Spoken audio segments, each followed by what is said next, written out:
This is George Dionne with Metal Express Radio, and I'm here with Aaron Nordstrom of Gemini Syndrome. How you doing today, Aaron? Doing wonderful. I'm a little cold, but it could be worse.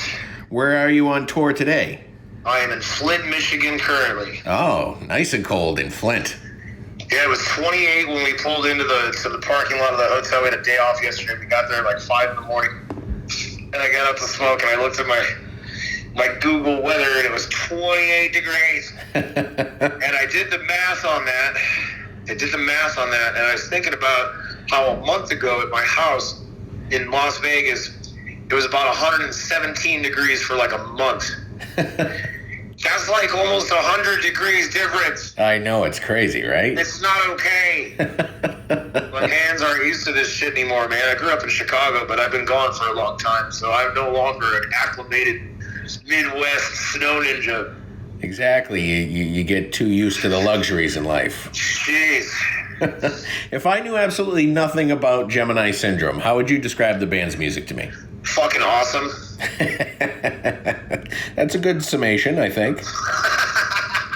Sorry, I'm a little fiery today. We're described by others as alternative metal. That's, I think, in our Wikipedia, that's what's alternative metal band Gemini Syndrome from Los Angeles, California.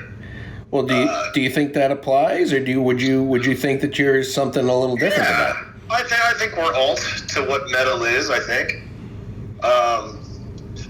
We definitely have, I love heavy music, but I love all music, right? So right. Try to incorporate all of that into what we do. I want it to be melodic, but I want it to be sonically heavy, emotionally heavy, interesting, sonically interesting, musically interesting. I don't want it to be boring and simple. I don't think you could put a comparison reference on your band for sure. I can't say that Gemini Syndrome sounds like so-and-so. I don't think that's there. You're certainly carving out your unique sound, which I think is somewhere between the post-grunge with a little bit of harder metal with a little bit of melody. Yeah, I'd say post-grunge, maybe a little new metal in there. Just because of I listen to a lot of hip-hop. A lot of our music is like right around the BPM of like hip-hop grooves. Right. I like that kind of halftime feel. Pantera was kind of in that same world too. When you get any kind of groove metal band, they kind of live in the same world as the hip-hop. Absolutely. The hippity hop, if you will. Your new album, The Raising, came out. Third Degree The Raising came out on Century Media October 15th. It's the third album in a trilogy. Is this really a trilogy in the sense that there's a story behind it, or is it more just related to shared experiences and stuff like that? Kind of in between both of those options that you gave me. It was definitely a planned kind of idea to talk about Lux, meaning light, is the birth kind of record. It was our first record. It deals with a lot of my youth issues, I guess. Memento Mori means remember that you have to die. And that was dealing with, my dark night of the soul and midlife crisis, if you will, when you realize that you're going to be dead someday. And then Third Degree The Raising is intended to be a record about death and resurrection and transformation. And in the context of writing this record, I had a couple near-death experiences. I had some seizures. I had one that killed me. I had a heart attack. And I am now reborn and stronger than I've ever been. So I would say that it's very much, our actual experiences, but also the intent was laid out to write this story in the first place. So is this kind of a parallel of spirituality or the belief in a higher power, because you're starting with the birth and then the death and then the resurrection? Yes, and it's a metaphor for most of all of the world religions as far as the hero journey or the soul or son of God, right? Right. It's also the same pattern that's used in almost every initiatic tradition throughout the world of 3 steps. You find that in the Masonic order with their their Blue Lodge, three craft masonry degrees. Not that I'm a Freemason, but it is certainly modeled after those systems. Right. Okay. So a little bit between, sort of spirituality and Catholicism a little bit. Yeah. Touch of the other stuff, too. Catholicism in the sense that Catholic means universal, yes. So I should say Christianity. Catholic in the sense of Roman Catholicism, not so much. Okay. Maybe a little bit. There's truth in everything. That's my personal belief. You find truth in all of the systems that are out there. Fair enough. Let's talk about the singles you released so far from Third Degree, The Raising, if you don't mind. Are you the kind of guy that doesn't mind kind of telling people what the songs are about, or are you more the guy that wants people to make up their own mind?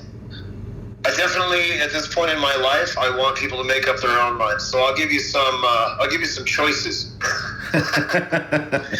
All right, let's start. It's like choose your own adventure with our songs, All right, we'll do that. Let's start with Reintegration. So Reintegration is, it was perfect timing as a first single to release after a pandemic, as reintegrated it back into society. Right. But the concept is taken from a philosopher named Louis-Claude de Saint-Martin, who was around in the 1600s, and he wrote a book called The Reintegration of Beings, and it's kind of about that. Okay. Let's go with IDK. IDK is, that song's probably the most obvious on the on the record. If I really think about it, it's the platonic. The more I learn, the more I know I don't know anything. Right. Right. That's all it is. Just I've gotten older and I figured out, quote unquote, all of this stuff about life, and I realized, I have not the first clue what's going on around me. I know all this stuff now. I got all these skill sets. I've succeeded in my life, supposedly, and I still have not the foggiest idea of what is really happening, Right. Yeah, so there's that. All right, Die With Me. Sex. Perfect. I don't think we need to dwell further on that. How about Abandon? No, but I will say about Die With Me, the thing that's so fun about that is it does have, it's like a layer cake, right? There is some philosophical diatribe in there, but it's like the Die With Me, the words there are taken from the Shakespearean concept of the little death, which is the orgasm, right? So I'm really inviting you to come have an orgasm with me, I guess. But the other way to look at it is, people were asking what the 23 is all about, and that's taken from all sorts of different philosophical traditions too, like Taoism. The one created the two created the three created the 10,000 things, that kind of stuff, you know what I mean? So on one base level, but if you think about it, the creation process is the creation of the entire universe, right? The entire universe is one big explosion of ecstasy in some sense. So 23 is also big in the stonemasons, isn't it?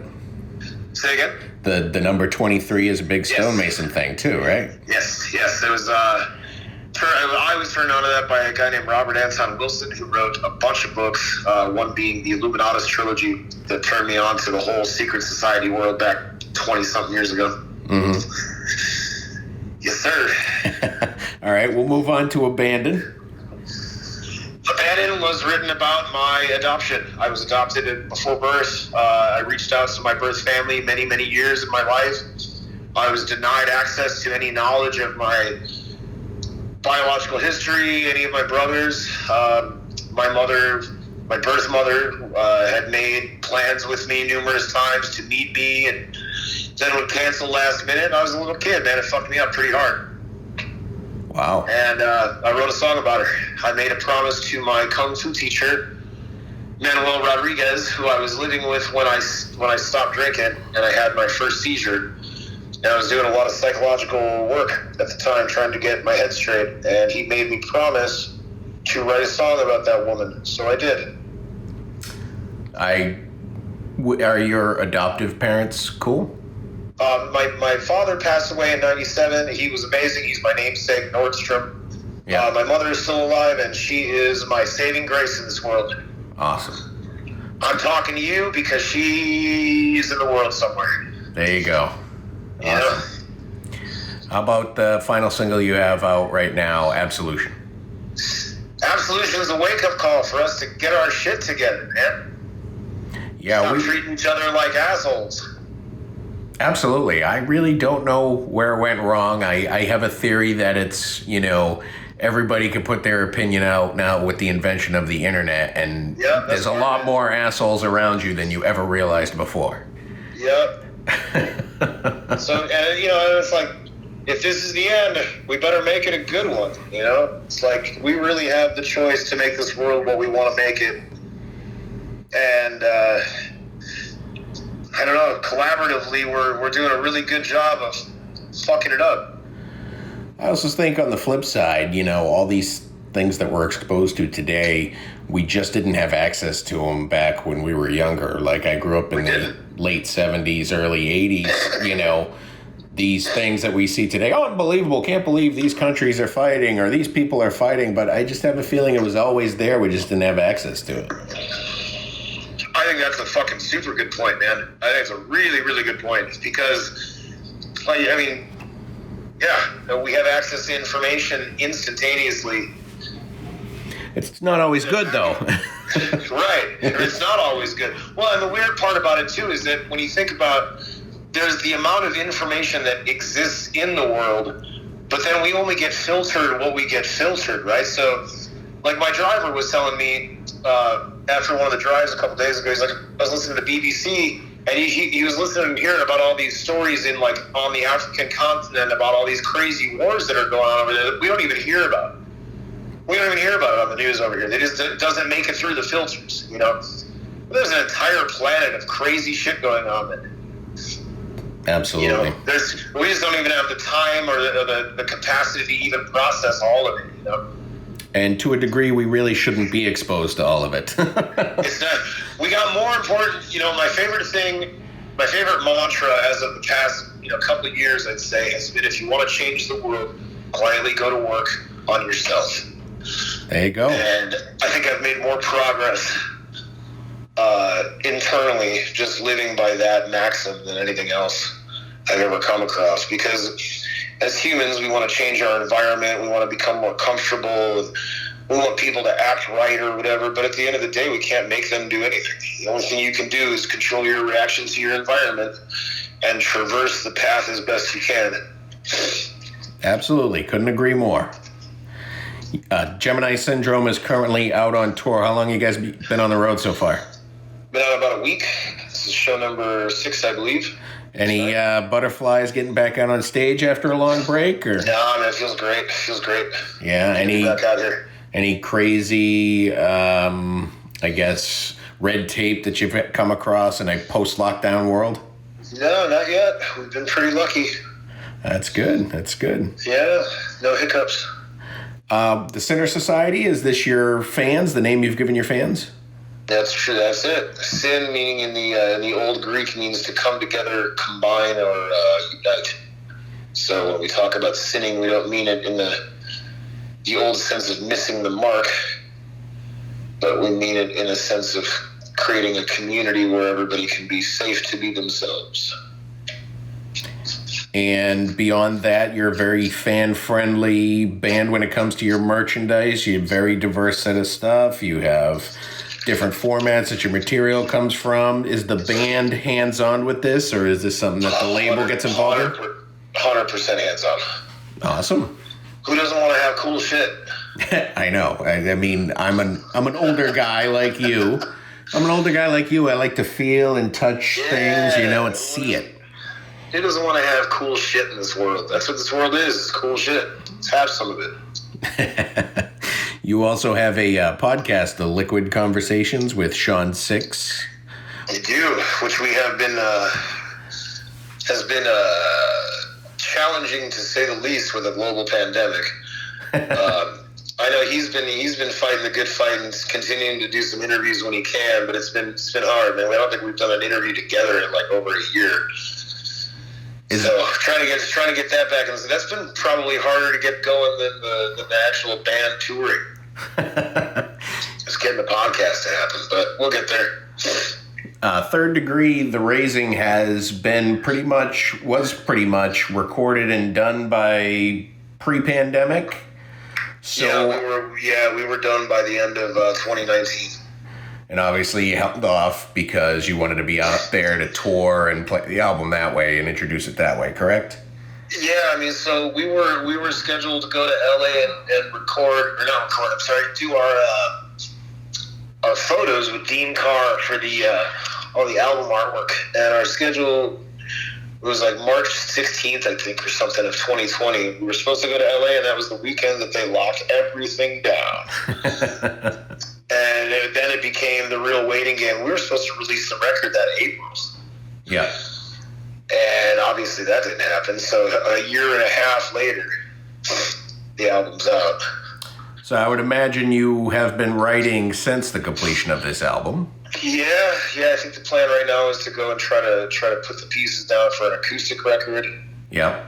An acoustic-ish record. I don't want to say it's going to be like totally unplugged, but kind of reworked tunes in our acoustic world. AP, I think, has written somewhere in approximately 500,000 songs since the last record that he updates constantly in his Dropbox folder. The Dropbox folder is entitled "Post-COVID Ass Rippers," I believe. Nice. Yeah, so I don't think that's going to be the title of the next song, or the next record, but definitely a working title. Yeah, if you don't use it, someone else going to steal it, I think. Post-COVID Ass Rippers. The new record by Gemini Syndrome, 2023. The acoustic thing, I might have you confused with another band, but you've been doing these acoustic things live, right? Mm-hmm. Is it like a pre-show thing? Post-show. Post-show. Oh, that's cool. Yeah, we do like 4 songs that tell bad jokes and now you my bandmates, and it's a good time is had by most. And now you're going to turn that into some type of album, so that works. Yeah.